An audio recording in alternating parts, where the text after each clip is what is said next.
எறும்பு வீட்டுக்குள்ளே வந்தால் நமக்கு என்ன பலன்? என்னது எறும்பு வீட்டுக்குள்ளே வந்தாவா? ஆமாங்க, எறும்பு வீட்டுக்குள்ளே வரதுனால நமக்கு என்ன பலன்கள்ன்றதை நம்ம இந்த பதிவில் தெரிஞ்சுக்க போகிறோம். இதை பற்றி செய்யக்கூடிய தொழில் என்ன, எந்தெந்த நேரத்தில் நம்ம என்னென்ன விஷயங்கள் ஆரம்பித்தா நம்ம சக்ஸஸ் ஆகும், வாழ்க்கையில் சுலபமாக வாழ்க்கை இருக்கும், சக்ஸஸும் ஆகுன்றதை எந்த அளவுக்கு நமக்கு அறிவுறுத்துகிறாங்க பாருங்கள். நம்ம என்ன பண்ணுறோம், இப்போ டெக்னாலஜி வளர்ந்துருச்சு, அது வளர்ந்துருச்சு, இது வளர்ந்துருச்சுன்னு சொல்லி ரொம்ப டெக்னாலஜி பின்னாடியே போயிட்டுருக்கோமோ தவிர தினமும் நடக்கக்கூடிய வாழ்க்கையில் நிகழ்வுகள் இருக்குது பாருங்கள், அதை நம்ம கண்டுக்க மாட்டோங்கிறோம், பெருசாக அதை மதிக்க மாட்டோம். நம்ம செய்யக்கூடிய செயல்களில் ஒரு கவனத்தோடு செய்யுங்கன்னு அர்த்தம். வாழ்க வளமுடன். Healing hands education healing centre தங்கள் அன்புடன் வரவேற்கிறது. எறும்பு வீட்டுக்குள்ளே வந்தால் நமக்கு என்ன பலன்? என்னது எறும்பு வீட்டுக்குள்ளே வந்தாவா? ஆமாங்க, எறும்பு வீட்டுக்குள்ளே வரதுனால நமக்கு என்ன பலன்கள்ன்றதை நம்ம இந்த பதிவில் தெரிஞ்சுக்க போகிறோம். புதுசாக இருக்குன்னு கேட்குறீங்களா? நிச்சயமாக தாங்க. ஒரு உயிரினம் நம்ம வீட்டுக்குள்ளே வருதுனாலே ஏதோ ஒரு காரணம் இருக்குன்னு அர்த்தம். அது பறவைகளாக இருக்கட்டும், வள்ளியாக இருக்கட்டும், எறும்புகளாக இருக்கட்டும், ஏதோ ஒரு உயிரினம், இயற்கையாக உயிரினம் நம்ம வீட்டுக்குள்ளே வருதில் ஒரு காரணம் இருக்குதுன்னு அர்த்தம். அதற்கு முன்னாடி சின்ன ஒரு விஷயந்தாங்க. வர 24ஆம் தேதி அன்னைக்கு பஞ்சபட்சி சாஸ்திரம்னு ஒரு பயிற்சி வகுப்பு ஸ்டார்ட் ஆகுதுங்க. அந்த பஞ்சபட்சியில் என்னெல்லாம் கற்றுக்கலாம் அப்படின்னா, அந்த பட்சினா என்னது, நம்மளோட பெயர் பட்சி என்ன, நம்மளோட நட்சத்திர பட்சி என்ன, அந்த பட்சி செய்யக்கூடிய தொழில் என்ன, எந்தெந்த நேரத்தில் நம்ம என்னென்ன விஷயங்கள் ஆரம்பித்தா நம்ம சக்ஸஸ் ஆகும், வாழ்க்கையில் சுலபமாக வாழ்க்கை இருக்கும், சக்ஸஸும் ஆகுன்றதை தெளிவாக தெரிஞ்சிக்கக்கூடிய ஒரு பட்சி சாஸ்திரம் இது. இந்த சாஸ்திரம் மிக உலகிலேயே சாஸ்திரங்களே மிக உயர்ந்த சாஸ்திரம் பஞ்சபட்சி சாஸ்திரம். இதை பற்றி நம்ம பயிற்சி வகுப்பு இருக்குது. இது டீட்டெயில் தெரிஞ்சுக்கிறதுங்க நீங்கள் வீடியோவில் இருக்கிற கான்டாக்ட் நம்பர் கான்டாக்ட் பண்ணி தெரிஞ்சுக்கோங்க. இப்போ எறும்புகள் பற்றி தெரிஞ்சுக்கலாம் வாங்க. நம்ம இப்போ வீட்டில் நம்ம இங்கே ஸ்வீட் சிந்திருச்சு, எறும்புகளுக்கு உணவாக இருக்கக்கூடிய ஏதோ ஒரு பொருள் எங்கேயோ சிந்திருக்கு அப்படின்னு வச்சுக்கோங்களேன். நம்ம யாரும் ஃபோன் பண்ணி கூப்பிடணும்னு அவசியம் கிடையாது. நீங்கள் டெலகிராம் அனுப்பிச்சோ, டெலிஃபோன் அனுப்பிச்சோ, வாட்ஸ்அப்பில் மெசேஜ் அனுப்பிச்சோ யாரையும் கூப்பிடணும்னு அவசியம் கிடையாது. அந்த எறும்பு எங்கே இருக்குன்னே தெரியாது. நம்ம வீட்டை சுற்றி இருக்கவே மாட்டாங்க. கிட்டத்தட்ட நம்ம எங்கே போய் தேடி பார்த்தாலும், நம்ம ரோட்டில் தேடி பார்த்தாலும் இருக்க மாட்டாங்க. ஆனால் வீட்டுக்குள்ளே எறும்பு வந்துருப்பாங்க. எங்கேருந்தோ வருவாங்க. எங்கேருந்து வராங்கன்னு சில சமயம் கண்டுபிடிக்க முடியாது, எதற்காக வந்திருக்காங்கன்னு கண்டுபிடிக்க முடியாது, எங்கே வெளியில் போகிறாங்கன்னு கண்டுபிடிக்க முடியாது. அப்போ அந்த எறும்புகள் இயற்கையோட, பிரபஞ்சத்தோட எந்த அளவுக்கு இணக்கமாக இருந்தால் அவங்களோட உணவு இங்கே இருக்குன்னு எந்த சென்ஸ் வச்சு வராங்க பாருங்களேன். நம்ம 5 சென்ஸ் இருக்குதுன்னு சொல்கிறோம், மோந்து பார்க்குறோம், ஒன்றும் தெரிய மாட்டேங்குது. அதாவது 5 சென்ஸுமே சரியாக ஒர்க் ஆகலை. நமக்கு ஆக்சுவலாக தான் சொல்லணும். ஒரு சின்ன எறும்புங்க, குட்டி எறும்புங்க, அந்த குட்டி எறும்புக்கு யார் ஃபோன் பண்ணி சொன்னாங்க இந்த மாதிரி உங்கள் உணவு இருக்குன்னு? அப்போ எறும்பு தானாக வராங்க. இதில் முக்கியமாக கவனிச்சுக்கோங்க, கட்டை எறும்பு, சிகப்பு எறும்பு இருக்குது பாருங்களேன். இந்த கட்டை எறும்பு, அதாவது நம்மளை கடித்து நமக்கு வலிக்கக்கூடிய எறும்புகள். இந்த எறும்புகள் வீட்டுக்குள்ளே வர்றது சரி கிடையாது, நல்லது கிடையாது, மொத்தமாக நல்லது கிடையாது. சரி, எந்த எறும்புகள் வரலான்னு கேட்டால் கருப்பு எறும்பு, அதுவும் பிள்ளையார் எறும்பு, விநாயகர் எறும்புன்னு சொல்லுவாங்க பாருங்கள். அது நம்மளை கடிக்க மாட்டாங்க, நம்ம உடம்புல போனால் கூட அப்படியே கூசும். அந்த எறும்புகள் வர்றது ரொம்ப ரொம்ப நல்லது. அந்த எறும்புகள் எல்லா உணவுகளையும் சாப்பிட மாட்டாங்க. நல்லா கவனித்து பார்த்தீங்க அப்படின்னா, நீங்கள் ஒரு ஸ்பூன் சர்க்கரை எடுத்து கீழே கொட்டிட்டிங்கன்னா சிகப்பெரும்பு டக்குன்னு வந்துடுவாங்க. ஆனால் ஒரு சில உணவுகளுக்கு மட்டும்தான், இயற்கையாக இருக்கக்கூடிய உணவுகளுக்கு மட்டும்தான் அந்த கருப்பெரும்பு வருவாங்க. சிகப்பெரும்பு கடிக்கிற எறும்பாச்சுன்னு உடனே நீங்கள் க்ளீன் பண்ணுறேன்னு சொல்லி கூட்டிடக்கூடாது. ஏன்னா அவங்களும் ஒரு உயிரினம் தான்.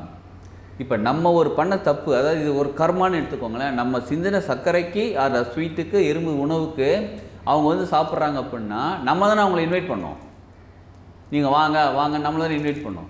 இன்வைட் பண்ணிவிட்டு அதை க்ளீன் பண்ணுறேன்னு சொல்லி அவங்கள எப்படி சொல்லுது, உயிர் எடுக்கக்கூடாது. அப்போ என்ன தான் பண்ணணும்னு கேட்டால், அந்த எறும்புகள் போகிறவர்களும் கொஞ்சம் பொறுமையாக இருங்க. அங்கே என்ன சிந்திருக்கீங்களோ அது காலியாகிறவர்களும் பொறுமையாக இருங்கள். சரிங்களா? அது கட்டெரும்பு இருந்தாலும் சரி அதே மாதிரி தாங்க. இப்போ கருப்பெரும்பு வருதுன்னு வச்சுக்கோங்களேன், கருப்பெரும்பையும் நம்ம கூட்டி தள்ளக்கூடாது. இப்போ முக்கியமாக எங்கே தெரியுமா, கருப்பெரும்பு அரிசி ட்ரம் வச்சுருக்கோம், அரிசி வச்சுருக்கோம் பாருங்கள். ஒரு இடத்துல அந்த நிறைய அரிசி வச்சுருப்போம் பாருங்கள் வீட்டில் சமைக்கிறதுக்காக. அந்த அரிசி இருக்கக்கூடிய இடத்துல அந்த கருப்பெரும்புகள் வந்துட்டு போனாலே நம்ம வீட்டில் ஏதோ நல்ல காரியம், நல்ல விஷயம் நடக்க போகுதுன்னு அர்த்தம். ஒரு சுபிக்ஷமாக இருக்குன்னு அர்த்தம், வீடே நல்லா இருக்குன்னு அர்த்தம். சப்போஸ் நம்ம யோசிப்போம், அச்சோ எங்கள் வீட்டில் கருப்பெரும்பு வரவே இல்லையே அப்படின்னு யோசிப்போம். வரலைன்னா பரவாயில்ல, வந்திருக்கு அப்படின்னாலே நமக்கு வீட்டில் ஒரு நல்ல விஷயம் நடக்க போகுதுன்னு அர்த்தம். அதனால் அதை க்ளீன் பண்ணிடாதீங்க. அதாவது சுத்தம் பண்ணுறேன்னு சொல்லிவிட்டு, துடைக்கிறேன்னு சொல்லிட்டு ஈரத்துணியை போட்டு துடைக்கிறது, இதை போட்டு எதுவும் பண்ணிடாதீங்க. அதை விடுங்க. கொஞ்ச நேரம் கழித்து, கொஞ்ச நேரம் அந்த நாட்கள் கூட கிடையாது, கொஞ்சம் நேரத்தில் அது தானாக அப்படியே ஃப்ரீ ஆகிடுவாங்க. அவங்க பாட்டுக்கு அவங்க வேலையை பார்த்துட்டு போயிடுவாங்க. நமக்கு முன்னோர்களோட ஆசீர்வாதம் இருக்குது அப்படின்னு நமக்கு சிம்டமாக சொல்கிறதுக்கும், நம்ம வாழ்க்கையில் ஒரு முயற்சி பண்ணிகிட்ருக்கோம், அது நிச்சயமாக நல்லபடியாக சக்ஸஸாக நடக்கும்ன்றதுக்கும் சிம்டமாகவே, அறிகுறியாகவே தெற்கு திசையில் அந்த கருப்பெரும்பு வராங்கனாலே நம்ம செய்யக்கூடிய முயற்சிக்கு முன்னோர்கள் ஆசீர்வாதம் இருக்குது. அந்த நிகழ்வு அந்த நம்ம எதை முயற்சி எடுக்கிறோமோ அது சக்ஸஸ்ஃபுல்லாக நடக்கும்ன்றத நமக்கு பிரபஞ்சம் அறிவுறுத்தக்கூடிய ஒரு அறிகுறி இது. வடக்கு திசையிலிருந்து அந்த கருப்பெரும்பு வராங்க, வீட்டுக்குள்ளே வராங்க அப்படின்னாலே வந்துட்டு போவாங்க. அதாவது சரமாக தான் இருப்பாங்க. சரம்னா வந்துட்டு போடு, ஒரு சைட் போவாங்க, இன்னொரு சைட் போவாங்க. அந்த மாதிரி வந்துட்டு இருக்காங்கனாலே நமக்கு ஒரு மகிழ்ச்சியான செய்தி நமக்கு வரப்போகுதுன்னு அர்த்தம். நம்ம மகிழ்ச்சினா அது எதுவானாலும் இருக்கலாம், பொருளாதாரமாக இருக்கலாம், இல்லை ஒரு நல்ல நிகழ்வு வீட்டில் நடக்கக்கூடியதாக இருக்கலாம். அந்த மாதிரி நம்ம மகிழ்ச்சி அடைவதற்கான செய்தி இன்னும் வரப்போகுதுன்னு அர்த்தம். அப்போ பிரபஞ்சம் பாருங்கள், நமக்கு எந்த அளவுக்கான விஷயங்கள் நமக்கு கொடுக்குறாங்க, எந்த அளவுக்கு நமக்கு அறிவுறுத்துறாங்க பாருங்கள். நம்ம என்ன பண்ணுறோம், இப்போ டெக்னாலஜி வளர்ந்துருச்சு, அது வளர்ந்துருச்சு, இது வளர்ந்துருச்சுன்னு சொல்லி ரொம்ப டெக்னாலஜி பின்னாடியே போயிட்டுருக்கோமோ தவிர தினமும் நடக்கக்கூடிய வாழ்க்கையில் நிகழ்வுகள் இருக்குது பாருங்கள், அதை நம்ம கண்டுக்க மாட்டோங்கிறோம், பெருசாக அதை மதிக்க மாட்டோங்க. இதை நார்மலாக என்ன தெரியுமா சொல்கிறாங்க, இது மூட நம்பிக்கைன்னு சொல்கிறாங்க. இந்த மூட நம்பிக்கை கிடையாதுங்க. பிரபஞ்சம் நமக்கு அறிவுறுத்தக்கூடிய ஒரு சமிக்கைகள் தான் இதெல்லாமே. அப்போ இதை புரிஞ்சு நம்ம நடந்துக்கிட்டாலே ஏதோ ஒரு நல்ல விஷயம் நடக்க போகுது, ஓகே முன்னோர்கள் ஆசீர்வாதம் இருக்குது, ஓகே இறைவனுடைய ஆசீர்வாதம் நமக்கு இருக்குது. இப்போ நம்ம ஒரு தப்பு செஞ்சுட்ருக்கோம், எதோ சர்க்கரை செஞ்சுட்ருக்கோம், அப்போ கவனம் இல்லாமல் கவனக்குறைவோட ஏதோ ஒரு விஷயம் செஞ்சுக்கிட்டு இருக்கோம்னு அர்த்தம். இப்போ ஒரு மூடி போட்டு வைக்கிறோம், மூடாமல் பாக்ஸ் எடுத்து வச்சுட்டு எறும்பு வந்துடுவாங்க. அப்போ நம்ம செய்யக்கூடிய செயல்களில் ஒரு கவனத்தோடு செய்யுங்கன்னு அர்த்தம். எது சகப்பெரும்பு வரும்போது நமக்கு இன்ஃபர்மேஷன் சொல்கிறாங்க. அப்போ இந்த மாதிரியான விஷயங்கள் மூலியமாக நமக்கு பிரபஞ்சம் எப்போயுமே உணர்த்திக்கிட்டு தான் இருக்காங்க. அப்போ வீட்டுக்குள்ளே எறும்பு வந்திருக்குன்னு சொல்லி எறும்பு மருந்து அடித்து அதெல்லாம் பண்ணிடாதீங்க. எறும்பு மருந்து எறும்பு வரதுக்கு முன்னாடியே வேணால் போட்டு வைங்க, சரிங்களா? ஆனால் எறும்பு வந்த பிறகு அதை அழிச்சிடாதீங்க. ஒரு உயிரை சாவடிக்கிற மாதிரி, ஒரு கொலை பண்ணுற மாதிரின்னு வச்சுக்கோங்களேன். அதனால் அவங்களாம் வெளியில் போகிற அளவுக்கு பொறுமையாக இருங்க.